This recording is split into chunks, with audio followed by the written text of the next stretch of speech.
জাতীয় সংসদ নির্বাচনে শেরপুর সদর 1 আসনের মনোনীত প্রার্থী জোটের আলহাজ হাফেজ রাশিদুল ইসলাম ভাইয়ের সমর্থনে 2 নং শেরপুর ইউনিয়নে নাগপাড়া গ্রামে বাজারে আজকের এই মিছিলে উপস্থিত হয়েছেন বাংলাদেশ ছাত্র সমন্বয়ক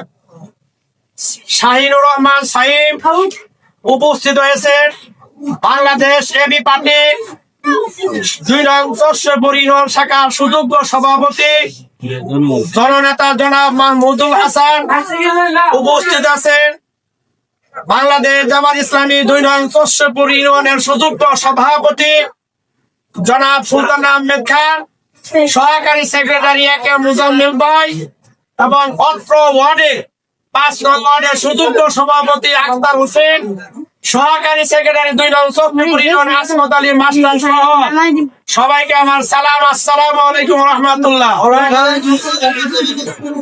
আমাদের কেবল নির্বাচনী পথযাত্রা শুরু, কথা ঠিক। আমরা সবার সাথে ভালো ব্যবহার করব, সুশৃঙ্খল ভাবে আমরা আমাদের নির্বাচনী প্রচার প্রচারণা চালাবো। প্রচার প্রচারণা চালানোর মধ্যে কেউ যদি ব্যাঘাত সৃষ্টি করার চেষ্টা করে তাহলে আমরা সাংগঠনিক ভাবে আমরা তাদেরকে দাঁত ভাঙা জবাব দেওয়া হবে। যথেষ্ট ছাড় দিয়েছি, আর ছাড় দেওয়া হবে না। যে হাত দিয়া সিল মারা পায় তারা চেষ্টা করবে 10 দলীয় নেতৃত্বে সেই হাতকে অবশ করে দেওয়া হবে। এই পর্যায়ে সংক্ষিপ্ত বক্তব্য পেশ করার অনুরোধ করছি বাংলাদেশ আমার পার্টি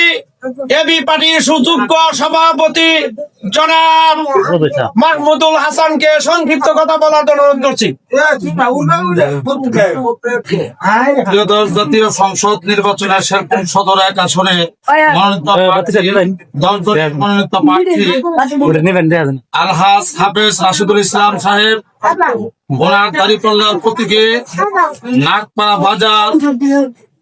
এবং শেরপুর ইউনিয়ন আজকে সন্ধ্যার পরে যে মিছিলের আয়োজন করা হয়েছিল উক্ত মিছিলে উপস্থিত আছেন বাংলাদেশ জামাত ইসলামের 2 নং শেরপুর ইউনিয়নের সম্মানিত সভাপতি, আরো উপস্থিত আছেন অত্র ইউনিয়নের সংগ্রামী জননেতা জনাব মোহাম্মদ আলী সাহেব, আরো উপস্থিত আছেন